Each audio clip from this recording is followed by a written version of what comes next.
Next problem coefficient of variation ಮೇಲೆ last class ಅಲ್ಲಿ first ಒಂದು ಪ್ರಾಬ್ಲಮ್ ಮಾಡಿಸಿದ್ದೆ. ಸೇಮ್ ಟೈಪ್ ಇನ್ನೊಂದು ಪ್ರಾಬ್ಲಮ್ ಮಾಡಂತೆ. The number of runs scored by two batsman A and B in different innings is as follows. ಇಬ್ರು batsmans ಇದ್ದಾರೆ A and B, ಅವರು ತಮ್ಮ ಬೇರೆ ಬೇರೆ ಇನ್ನಿಂಗ್ಸ್ ಅಲ್ಲಿ ರನ್ಸ್ ಮಾಡಿದ್ದಾರೆ. ಯಾವ ರೀತಿ ಇದೆ ಅಂತ ನೋಡಿ. Player A 12, 115, 6, 73, 7, 19, 119, 36, 84 and 29.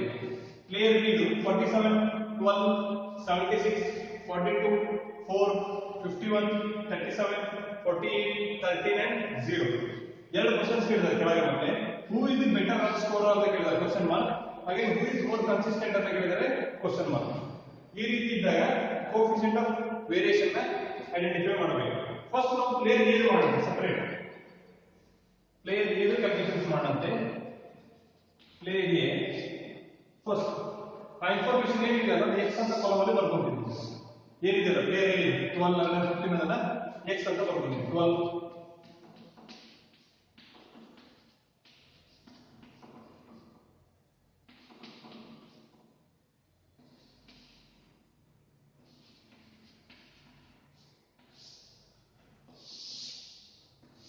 Next first step ಏನ್ ಮಾಡಬೇಕಂದ್ರೆ ಎಕ್ಸ್ ಅನ್ನು ವ್ಯಾಲ್ಯೂ ಬರ್ಕೊಳ್ಬೇಕು. ಏನಿದೆ ಪರ್ಸೆಂಟೇಜ್ ಎಕ್ಸ್ ಅಂತ ತಗೊಳ್ಳಿ, ಅದನ್ನ ಸ್ಕ್ವೇರ್ ಮಾಡಿ.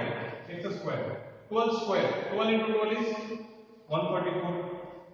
115 square is 13,225. 6 square is 36. 73 square is 5,329. 7 square is 49. 19 square is 361. 119 square is 14,161. 36 square is 1,296. 84 square is 7,056.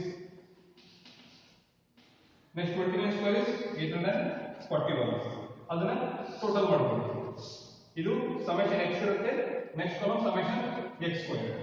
Total ಮಾಡಿ 12 plus 115 plus 6 plus 73 plus 7 plus 19 plus 119 plus 36 plus 84 plus 29. 500 is the summation. Next x square total ಮಾಡಿ 144, 13,225, 36, 5,329, 49, 361, 14,161, 1,296, 7,056 and 841.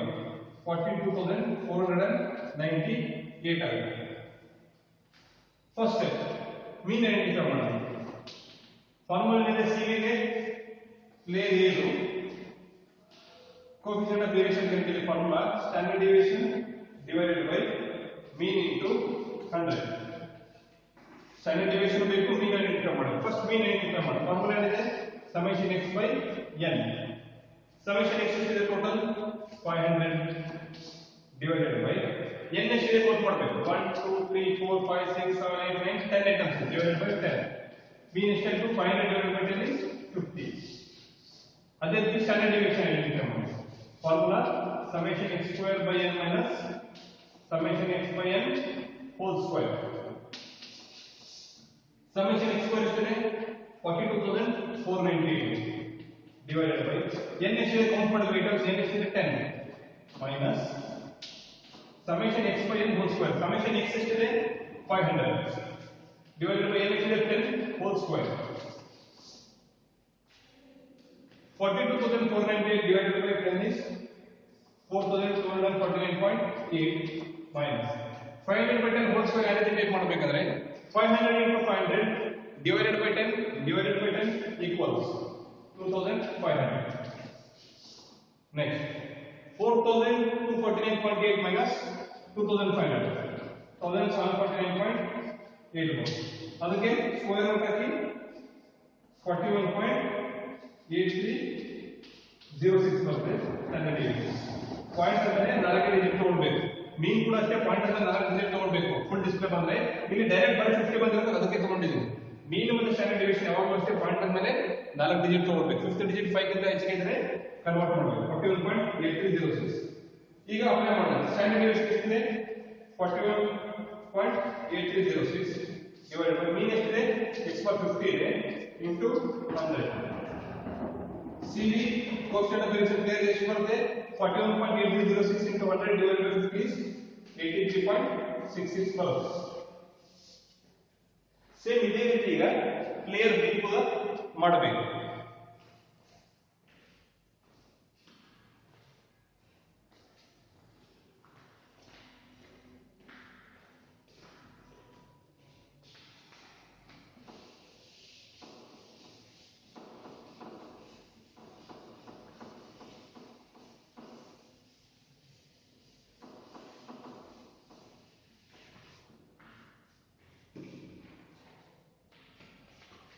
Next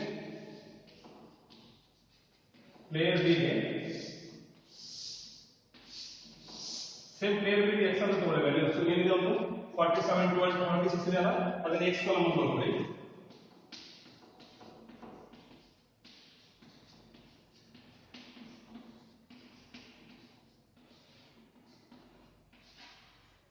next ಅದನ್ನ step square ಮಾಡಿ, X square ಮಾಡಿ. 47 into 47, 47 square ಮಾಡಿ 2409, 12 square is 144, 76 square is 5776, 42 square is 1764, 4 square is 16, 51 square is 2601, 37 square is 1369, 48 square is 2304, 13 square is 169, 0 square is 0. Next total.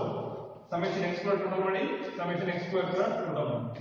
47 plus 12 plus 76 plus 42 plus 4 plus 51 plus 37 plus 48 plus 13 equals 330.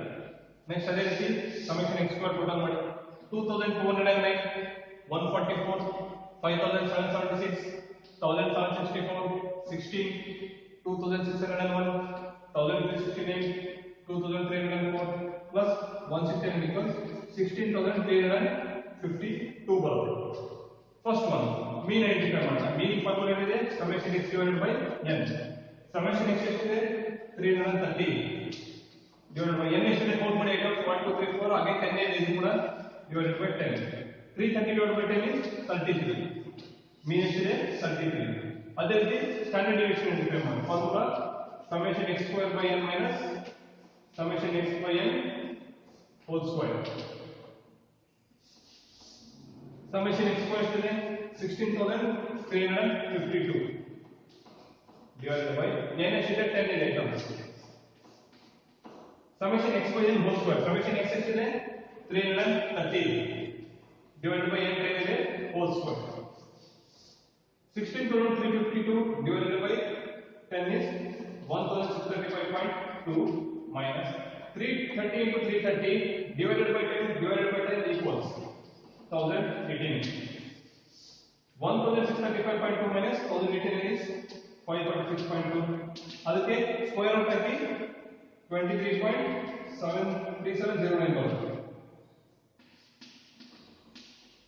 23.3709. ಅದೇ ರೀತಿ player A CV ಕಂಡುಹಿಡಿದಿದ್ದೀವಿ. Player B ಮಾಡೋಣ. First definition formula standard division divided by mean into 100.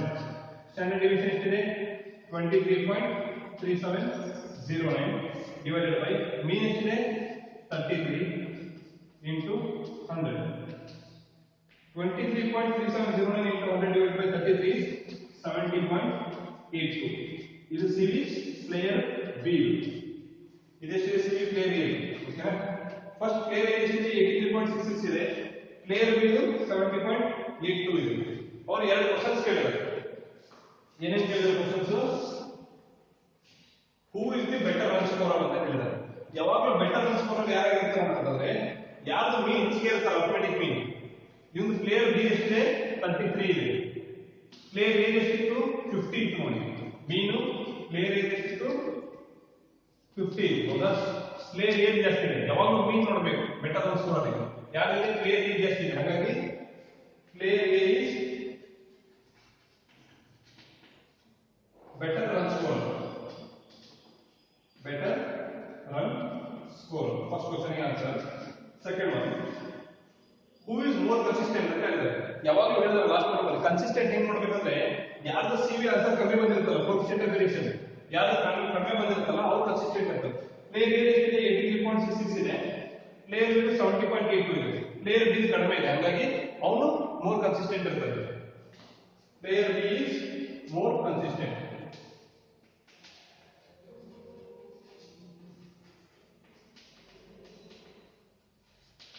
Better run ಸ್ಕೋರರ್ಗೆ arithmetic mean ನೋಡಬೇಕು ಯಾರು ಹೆಚ್ಚಿಗೆ ಇದೆ ಅಂತ. ಪ್ಲೇಯರ್ ಎ ಹೆಚ್ಚಿಗೆ ಮೀನ್, ಹಾಗಾಗಿ player A is better run scorer. Second ಯಾರು ಮೋರ್ ಕನ್ಸಿಸ್ಟೆಂಟ್ ಅಂದ್ರೆ ಯಾರು ಪೊಸಿಷನ್ ಅಫಿಷಿಯನ್ ಕಡಿಮೆ ಇರುತ್ತಲ್ಲ ಅವರು ಮೋರ್ ಕನ್ಸಿಸ್ಟೆಂಟ್ ಇರ್ತಾರೆ. ಇದರಲ್ಲಿ ಪ್ಲೇಯರ್ ಬಿ ಕಡಿಮೆ ಇದೆ, ಹಾಗಾಗಿ ಅವನು ಮೋರ್ ಕನ್ಸಿಸ್ಟೆಂಟ್ ಆಗಿರ್ತಾರೆ.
Next problem.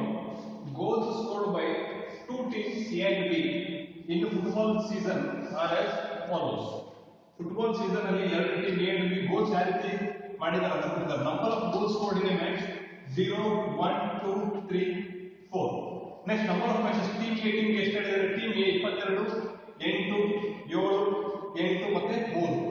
Team B 11 10, 8, 7 and 4. Find which team is more consistent in scoring ಅಂತ ಕೊಟ್ಟಿದ್ದಾರೆ. ಇದು ನೋಡಬೇಕು ಇನ್ಫಾರ್ಮೇಶನ್ ಯಾವ ರೀತಿ ಇದೆ ಅಂತ ಚೆಕ್ ಮಾಡಬೇಕು. ಫಸ್ಟ್ ಅನ್ಗ್ರೂಪ್ಡ್ ಅಲ್ಲಿ ಇದೆನೋ, ಡಿಸ್ಕ್ರೀಟ್ ಅಲ್ಲಿ ಇದೆನೋ ಅಥವಾ ಕಂಟಿನ್ಯೂಸ್ ಡೇಟಾ ನಲ್ಲಿ ಇದೆ ಅಂತ ನೋಡಬೇಕು. ನಂಬರ್ ಆಫ್ ಮ್ಯಾಚಸ್ ಎರಡು ಟೀಮ್ ಕೊಟ್ಟಿದ್ದಾರೆ, ಗೋಲ್ಸ್ ಕೊಟ್ಟಿದ್ದಾರೆ. ಹೀಗಿದ್ದಾಗ ಏನ್ ಮಾಡಬೇಕು, ಇದು ಎಕ್ಸ್ ಅಂತ ತಗೊಳ್ಬೇಕು.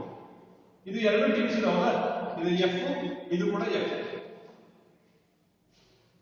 ಫ್ರೀಕ್ವೆನ್ಸೀಸ್ ಫಸ್ಟ್ ಟೀಮ್ ಎ ಜೊತೆಗೆ ಎಕ್ಸ್ ಮಾಡಬೇಕು, ಸಾಲ್ವ್ ಮಾಡಿ. ನೆಕ್ಸ್ಟ್ ಟೀಮ್ ಬಿ ಜೊತೆಗೆ ಫ್ರೀಕ್ವೆನ್ಸೀಸ್ ಎಕ್ಸ್ ಮಾಡಬೇಕು. ಇದು ಯಾವ ರೀತಿ ಇದೆ ಪ್ರಾಬ್ಲಮ್, ಡಿಸ್ಕ್ರೀಟ್ ಡೇಟಾ ಅಂತ ಇದೆ. ಡಿಸ್ಕ್ರೀಟ್ ಡೇಟಾ ಇದೆ, ಎಕ್ಸ್ ಮತ್ತೆ ಎಫ್ ಕೊಟ್ಟಿದ್ದಾರೆ ನೋಡಿರಲ್ಲ, ಎಕ್ಸ್ ಇದೆ, ಟೀಮ್ ಎ ಟೀಮ್ ಬಿ ಕೊಟ್ಟಿದ್ದಾರೆ. ಫಸ್ಟ್ ಟೀಮ್ ಎ ಮಾಡೋಣ ನಮ್ಮ ಕ್ಯಾಲ್ಕುಲೇಷನ್ಸ್.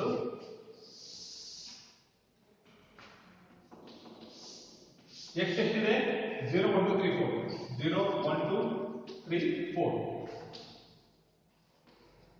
ಟೀಮ್ ಎ ಗೆ ಕ್ಯಾಲ್ಕುಲೇಷನ್ ಮಾಡೋಣ. ಫ್ರೀಕ್ವೆನ್ಸಿ ಎಷ್ಟಿದೆ ಟೀಮ್ ಎ ಗೆ, ಎಫ್ 22 8 7 8 ಮತ್ತೆ 3. ಫಸ್ಟ್ ಟೀಮ್ ಎ ನ ಕ್ಯಾಲ್ಕುಲೇಷನ್ ಮಾಡೋಣ. ನೆಕ್ಸ್ಟ್ ಟೀಮ್ ಬಿ ಗೆ ಹೋಗೋಣ. ಎಫ್ ಮತ್ತೆ ಎಕ್ಸ್ ಕೊಟ್ಟಿದ್ದಾರೆ. ಫಸ್ಟ್ ಎಫ್ ಏನ್ ಮಾಡಬೇಕಂದ್ರೆ ಎಫ್ ಇಂಟು ಎಕ್ಸ್ ಮಾಡಬೇಕು ಡಿಸ್ಕ್ರೀಟ್ ಅಲ್ಲಿ. 0 into 22 0, 1 8 is 8, 2 7 is 14, 3 8 is 24, 4 3 is 12. Next column fx square ಮಾಡಬೇಕು. ಅಂದ್ರೆ fx into x ಮಾಡಬೇಕು. ಇದನ್ನೇ ಟೂ ಟೈಮ್ಸ್ ಮಾಡೋದಲ್ಲ. fx square 0 into 0 is 0, 8 1 is 8, 14 2 is 28, 24 3 is 72, 12 4 is 14. fx square ಅಂದ್ರೆ ಇಲ್ಲಿ ಬರೆದಿರ್ತೀನಿ, fx into x ಮಾಡಬೇಕು. ಇದನ್ನೇ ಟೂ ಟೈಮ್ಸ್ ಮಾಡೋದು. 8 ಸ್ಕ್ವೇರ್ 64, 14 ಸ್ಕ್ವೇರ್ ಮಾಡೋದಲ್ಲ. f ಗೆ x ನ ಎರಡು ಟೈಮ್ ಮಲ್ಟಿಪ್ಲೈ ಮಾಡಬೇಕಾಗುತ್ತೆ. fx into x ಮಾಡಬೇಕು. ನೆಕ್ಸ್ಟ್ ಸ್ಟೆಪ್ ಏನು ಮಾಡಿ, ಅದನ್ನ ಟೋಟಲ್ ಮಾಡಿ. ಫ್ರೀಕ್ವೆನ್ಸೀಸ್ ಕೊಟ್ಟಿದ್ದಾರೆ, n ಅಂತ ಟೋಟಲ್ ಮಾಡಿ. 22 plus 8 plus 7 plus 8 plus 3 is 48. ಇದು ಸಮೇಷನ್ fx ಟೋಟಲ್ ಮಾಡಿ ಎಷ್ಟಾಗುತ್ತೆ, 0 plus 8 plus 14 plus 24 plus 12 is 58 ಆಗುತ್ತೆ. ಇದೇ ರೀತಿ ಸಮೇಷನ್ fx ಸ್ಕ್ವೇರ್ ಟೋಟಲ್ ಮಾಡಿ. 0 plus 8 plus 28 plus 72 plus 48 is 156 ಆಗುತ್ತೆ. ಫಸ್ಟ್ ಏನು ಮಾಡುತ್ತೆ, ಮೀನ್ ಐಡೆಂಟಿಫೈ ಮಾಡೋಣ. ಫಾರ್ಮುಲಾ ಇದೆ, CV ಗೆ coefficient of variation equals standard deviation divided by mean into 100. ಮೀನ್ ಮಾಡಬೇಕು, ಸ್ಟ್ಯಾಂಡರ್ಡ್ ಡಿವಿಯೇಷನ್ ಮಾಡಬೇಕು. ಫಸ್ಟ್ ಮೀನ್ ಐಡೆಂಟಿಫೈ ಮಾಡೋಣ. ಫಾರ್ಮುಲಾ ಮೀನ್ ಏನು ಮತ್ತೆ ಡಿಸ್ಕ್ರೀಟ್ ಅಲ್ಲಿ summation fx divided by n capital. Summation fx ಎಷ್ಟಿದೆ, 58. n ಎಷ್ಟಿದೆ ಟೋಟಲ್ ಮಾಡಿದ್ದೀವಿ, 48. 58 divided by 48, 1.2083. ಪಾಯಿಂಟ್ ಅಂದರೆ 4 ಡಿಜಿಟ್ ತಗೊಳ್ಳಿ, ತುಂಬಾ ಕೇರ್ಫುಲ್ ಆಗಿರಬೇಕು. Next standard deviation equals formula summation fx square divided by n minus summation fx by n whole square. Summation fx square ಎಷ್ಟಿದೆ, 156 ಇದೆ, divided by n ಎಷ್ಟಿದೆ, 48 minus summation fx ಎಷ್ಟಿದೆ, 58 divided by n ಎಷ್ಟಿದೆ, 48 whole square. 156 divided by 48 3.25 ಬರುತ್ತೆ. ಇದು ಕೂಡ divide ಮಾಡಿದಾಗ point ಅಂತ 4 ಡಿಜಿಟ್ ತಗೊಳ್ಬೇಕು, ಇಲ್ಲ ನಿಮಗೆ ಬರಲ್ಲ ಅಷ್ಟು. ಈ ಪ್ರಾಬ್ಲಮ್ ಅಲ್ಲಿ 2 ಡಿಜಿಟ್ ಬರ್ತದೆ, ಎರಡೇ ತಗೊಂಡಿದ್ದೀವಿ. ತುಂಬಾ ಡಿಸ್ಪ್ಲೇ ಬಂದ್ರೆ ಫುಲ್ ತುಂಬಾ ಕ್ಯಾಲ್ಕುಲೇಟರ್ ಅಲ್ಲಿ ಬರೀ ಪಾಯಿಂಟ್ ಅಂತ 4 ಡಿಜಿಟ್ ತಗೊಳ್ಬೇಕು. Next 58 into 58 divided by 48 divided by 48, 1.4601. Next ಇಲ್ಲಿ ನೋಡಿ 4 ಡಿಜಿಟ್ ತಗೊಂಡಿದ್ದೀವಿ. Next 3.25 minus 1.4601, 1.7899. ಅದಕ್ಕೆ ನೆಕ್ಸ್ಟ್ 1.79 ಗೆ ಸ್ಕ್ವೇರ್ ರೂಟ್ ಹಾಕಿ 1.3379 ಬರುತ್ತೆ ಸ್ಟ್ಯಾಂಡರ್ಡ್ ಡಿವಿಯೇಷನ್. ಫಾರ್ಮುಲಾ ಇದೆ ಸ್ಟ್ಯಾಂಡರ್ಡ್ ಕೋಎಫಿಷಿಯಂಟ್ ಆಫ್ ವೇರಿಯೇಷನ್ ಗೆ standard deviation divided by mean. Standard deviation ಎಷ್ಟಿದೆ, 1.3379 ಡಿವೈಡೆಡ್ ಬೈ ಮೀನ್ ಎಷ್ಟಿದೆ, 1.2083 into 100. 1.3379 into 100 divided by 1.2083, 110.728. Coefficient of variation team A ಎಷ್ಟಿದೆ, 110.72 ಇದೆ. ಸೇಮ್ ಅದೇ ರೀತಿ ಟೀಮ್ B ಕೂಡ ಕ್ಯಾಲ್ಕುಲೇಷನ್ಸ್ ಮಾಡಬೇಕು.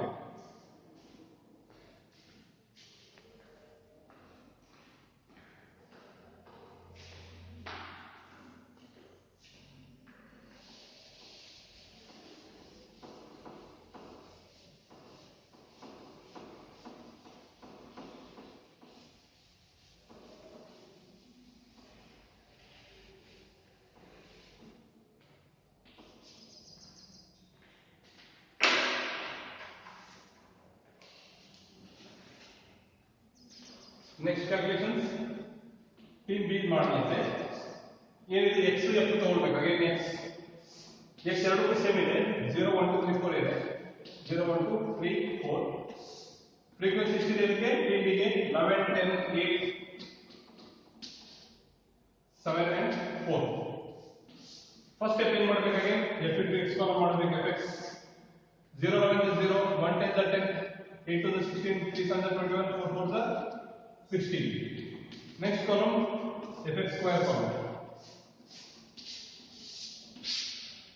fx into x ಮಾಡಬೇಕು. 0 into 0 is 0, 10 1 is 10, 16 2 is 32, 21 3 is 63, 16 4 is 64. Again frequency total ಮಾಡ್ತೀನಿ. Again fx total ಮಾಡಿ summation fx square total ಮಾಡಿ summation fx square. 11 plus 10 plus 8 plus 7 plus 4 is 40 ಇದೆ. fx total ಮಾಡಿ 0 plus 10 plus 16 plus 21 plus 16 equals 63 ಇದೆ. Next fx square total ಮಾಡಿ 0 plus 10 plus 32 plus 63 plus 64 is 169. ಅದೇ ರೀತಿ me ಏನು ಮಾಡೋಣ? TB formula summation fx divided by n. summation fx ಎಷ್ಟಿದೆ? 63. n ಎಷ್ಟಿದೆ? 40. 63 divided by 40 is 1.575. ಇದು ಕೂಡ ನೀವು ಪಾಯಿಂಟ್ ಆಫ್ ಮೇಲೆ 3 ಡಿಜಿಟ್ ಬರ್ತಾ ಇದೆ. ಹಾಗೆ 3 ಡಿಜಿಟ್ ತಗೊಂಡಿದ್ದೀವಿ. ಪೂರ್ತಿ ಡಿಸ್ಪ್ಲೇ ಬಂದ್ರೆ 4 ಡಿಜಿಟ್ ತಗೊಳ್ಬೇಕು. ಅಕಸ್ಮಾತ್ 2 ಬಂದ್ರೆ ಅಷ್ಟೇ ತಗೊಳ್ಳಿ. ಫುಲ್ ಡಿಸ್ಪ್ಲೇ ಬಂದ್ರೆ ಮಾತ್ರ 4 ಡಿಜಿಟ್ ತಗೊಳ್ಬೇಕು. ಇಂಪಾರ್ಟೆಂಟ್ ಇದೆ. ನೆಕ್ಸ್ಟ್ ಸ್ಟ್ಯಾಂಡರ್ಡ್ ಡಿವಿಷನ್ ಮಾಡಿ. Formula summation fx square by n minus summation fx by n whole square.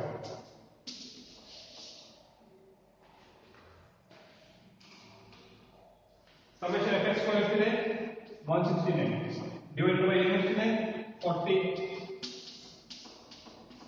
summation fx by n ಎಷ್ಟಿದೆ? fx ಎಷ್ಟಿದೆ? 63, n 40. 169 divided by 40 is 4.225 minus 63 into 63 divided by 40 divided by 40 equals 2.4806. Next 4.225 minus 2.4806 is 1.7444 ಬರುತ್ತೆ. ಅದಕ್ಕೆ square root ಹಾಕಿ 1.3207 ಬರುತ್ತೆ. That is standard division. Point ಆದ್ಮೇಲೆ 4 digit ತಗೊಂಡಿದ್ದೀನಿ. Formula ಇದೆ C ಗೆ. Again standard division divided by b into 100. Standard division ಎಷ್ಟಿದೆ? 1.3207 divided by mean ಎಷ್ಟಿದೆ? 1.575 into 100. 1.3207 into 100 divided by 1.575 83.85% ಆಗಿದೆ. CV ಇದು ಕೂಡ ಎಷ್ಟಿದೆ? 110.72 ಇದೆ. ಈಗ ನೋಡಬೇಕು ಕ್ವೆಶ್ಚನ್ ಏನು ಹೇಳಿದರೆ find which team is more consistent. More consistent ಯಾರಿಗೆ ನೋಡಬೇಕು? ಯಾರು ಕೋಎಫಿಷಿಯಂಟ್ ಆಫ್ ವೇರಿಯೇಷನ್ ಕಡಿಮೆ ಇರ್ತಾರೆ ಅವರು ಮೋರ್ ಕನ್ಸಿಸ್ಟೆಂಟ್ ಇರ್ತಾರೆ ಅಂತ ಹೇಳ್ಬೇಕು. ಹೌದಾ? ಈಗ ಇದರಲ್ಲಿ ಸಿವಿ ಕಂಪನಿ ಏನು ಎಷ್ಟಿದೆ? ಟೀಮ್ ಎ ಅಂದ್ರೆ 110.72 ಇದೆ. Coefficient of variation team B ಎಷ್ಟಿದೆ ಅಂದ್ರೆ 83.85. ಇದರಲ್ಲಿ ಕಡಿಮೆ ಇರೋದು ಬಿ ಇದೆ. ಹಾಗಾಗಿ team B is more consistent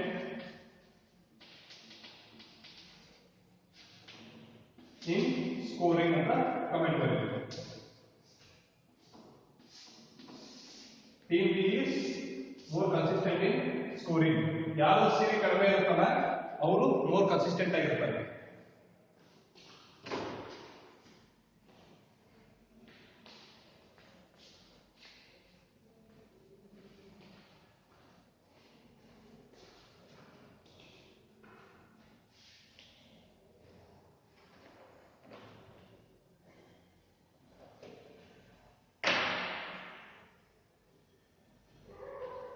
ಇದು ಇನ್ನೊಂದ್ಸತಿ ನೋಡಿ, ಕೇರ್ಫುಲ್ ಆಗಿರ್ಬೇಕಾದ್ರೆ ಸ್ಟೆಪ್ಸ್ ಅಲ್ಲಿ ಏನಂತಂದ್ರೆ ಇಲ್ಲಿ fx ಸ್ಕ್ವೇರ್ ಕಾಲಮ್ ಮಾಡ್ತಾರಲ್ಲ, ಇದು ಬಹಳ ಇಂಪಾರ್ಟೆಂಟ್. ಇದು fx ಸ್ಕ್ವೇರ್ ಗೆ ಯಾವಾಗಲೂ fx into x ಇರಬೇಕು. ನೀವು fx ಸ್ಕ್ವೇರ್ ಅಂದ್ರೆ fx ಕಾಲಮ್ ಸ್ಕ್ವೇರ್ ಮಾಡಬೇಕು. 10 ಸ್ಕ್ವೇರ್ 100, 16 ಸ್ಕ್ವೇರ್ ಅಂತ ತಗೊಳ್ಬಾರ್ದು. fx into x ಕಾಲಮ್ ಮಾಡ್ಕೊಳ್ಬೇಕು. 0 into 0 is 0, 10 1 is 10, 16 2 is 32. ಇಲ್ಲಿ fx ಕಾಲಮ್ ಮಾಡಬೇಕಾದ್ರೆ x into x ಮಾಡಬೇಕು. 0 11 is 0, 1 10 is 10, 2 is 16. ಮತ್ತೆ ಯಾವಾಗಲೂ ಅಷ್ಟೇ ಮೀನ್ ಕೇರ್ಫುಲ್ ಆಗಿರ್ರಿ. ಆನ್ಸರ್ ಏನ್ ಬರ್ತದೆ ಅರ್ಥಮೆಟಿಕ್ ಮೀನ್ ಅದು ಪಾಯಿಂಟ್ ಮೇಲೆ 4 ಡಿಜಿಟ್ ಬರ್ಕೊಳ್ಳಿ ನೋಡಿ. ಅಕಸ್ಮಾತ್ ಅದು ಅದೇ ಪಾಯಿಂಟ್ ಮೇಲೆ ಕ್ಯಾಲ್ಕುಲೇಟರ್ 1 2 3 ಕೊಟ್ಟರೆ ಅಷ್ಟೇ ಬರ್ಕೊಳ್ಳಿ. ಅಕಸ್ಮಾತ್ ಪೂರ್ತಿ ಡಿಸ್ಪ್ಲೇ ಬರ್ತಾರೆ ಕ್ಯಾಲ್ಕುಲೇಟರ್ಗೆ, ಅವಾಗ ಕೇರ್ಫುಲ್ ಆಗಿರಬೇಕು. ಪಾಯಿಂಟ್ ಆದ್ಮೇಲೆ 4 ಡಿಜಿಟ್ ಬರ್ಕೊಳ್ಬೇಕು. ಇಲ್ಲಂತಂದ್ರೆ ಕೊನೆಗೆ ಏನಾಗುತ್ತೆ ವೇರಿಯೇಷನ್ ಆಗುತ್ತೆ. ಸಿವಿ ಆನ್ಸರ್ ಇರುತ್ತಲ್ಲ ಪಾಯಿಂಟ್ ತುಂಬಾ ವೇರಿಯೇಷನ್ಸ್ ಆಗುತ್ತೆ. ಬರೀ 0.1 ವೇರಿಯೇಷನ್ಸ್ ಆದ್ರೆ ಮಾರ್ಕ್ಸ್ ಫುಲ್ ಕೊಡ್ತಾರೆ. 0.2 ವೇರಿಯೇಷನ್ ಆದ್ರೂ ಕೂಡ 1 ಮಾರ್ಕ್ ತೆಗಿತಾರೆ. ಹಾಗಾಗಿ ಕೇರ್ಫುಲ್ ಆಗಿರಬೇಕು. ಇಲ್ಲೂ ಕೂಡ ವೇರಿಯೇಷನ್ಸ್ ಎಲ್ಲಿ ಡಿವೈಡ್ ಮಾಡ್ತಾರೆ 160/40 ಇಲ್ಲೂ ಕೂಡ ಪಾಯಿಂಟ್ ಆದ್ಮೇಲೆ 4 ಡಿಜಿಟ್ ಬೇಕು ನಿಮಗೆ. ಈಗ ಸದ್ಯಕ್ಕೆ ನನಗೆ ಪ್ರಾಬ್ಲಮ್ ಬರೀ 3 ಡಿಜಿಟ್ ಬರ್ತಾ ಇದೆ, ಹಾಗಾಗಿ ಅಷ್ಟೇ ತಗೊಂಡಿದ್ದೀನಿ. ಫುಲ್ ಡಿಸ್ಪ್ಲೇ ಬಂದ್ರೆ ಹಾಗೆ 4 ಡಿಜಿಟ್ ತಗೊಳ್ಬೇಕು. ಇಲ್ಲೂ ಕೂಡ ಇಲ್ಲಿ ಬಂದಿದೆ 63 into 63 divided by 40 equals 100 2.4806 full display ಬರ್ತಾ ಇದೆ, ಹಾಗಾಗಿ 4 ಡಿಜಿಟ್ ತಗೊಂಡಿದ್ದೀನಿ. 5th ಡಿಜಿಟ್ ಕನ್ವರ್ಟ್ ಮಾಡಿದ್ದೀನಿ. ನೆಕ್ಸ್ಟ್ ಅದನ್ನ ಮೈನಸ್ ಮಾಡಿ ರೂಟ್ ತಗೊಳ್ಳಿ, ಅದು ಸ್ಕ್ವೇರ್ ರೂಟ್ ಆಗಿದೆ. ಇದು ಕೂಡ ಸ್ಟ್ಯಾಂಡರ್ಡ್ ಡಿವಿಷನ್ ಕೂಡ ಪಾಯಿಂಟ್ ಆದ್ಮೇಲೆ 4 ಡಿಜಿಟ್ ಬೇಕು. ಅಕಸ್ಮಾತ್ 1 2 3 ಬಂದ್ರೆ ಅಷ್ಟೇ ತಗೊಳ್ಳಿ. ಫುಲ್ ಡಿಸ್ಪ್ಲೇ ಬಂದ್ರೆ 4 ಡಿಜಿಟ್ ತಗೊಳ್ಳೇಬೇಕು. ಅದೇ ರೀತಿ ನೆಕ್ಸ್ಟ್ ಸಿವಿ ಫಾರ್ಮುಲಾ 1.237 into 1.203. ಇಲ್ಲಿ ಸಿವಿ ಆನ್ಸರ್ ಏನಿದೆ ಇದು ಪಾಯಿಂಟ್ ಆದ್ಮೇಲೆ 2 ಡಿಜಿಟ್ ಸಾಕಿದೆ ಫೈನಲ್ ಆನ್ಸರ್. ಇಲ್ಲಿ 3 4 ಬರೆಯ ಅವಶ್ಯಕತೆ ಇಲ್ಲ. ಕೋಎಫಿಷಿಯಂಟ್ ಆಫ್ ವೇರಿಯೇಷನ್ ಏನು ಆನ್ಸರ್ ಬರ್ತಿರಲ್ಲ ಅದು ಪಾಯಿಂಟ್ ಆದ್ಮೇಲೆ 2 ಡಿಜಿಟ್ ಬಂದ್ರೆ ಸಾಕು. ಇದು ಕಂಪಲ್ಸರಿ ಎಕ್ಸಾಮ್ ಅಲ್ಲಿ ಗ್ಯಾರಂಟಿ ಕ್ವಶನ್ ಇದೆ. 10 ಮಾರ್ಕ್ಸ್ ಗೆ ಕೋಎಫಿಷಿಯಂಟ್ ಆಫ್ ವೇರಿಯೇಷನ್ ಮೇಲೆ ಪೇಪರ್ ಅಲ್ಲಿ 30 ಟೈಮ್ ಕೇಳಿದಾನೆ, ಈ ಸರ್ತಿ ಕೂಡ ಕೇಳ್ತಾರೆ.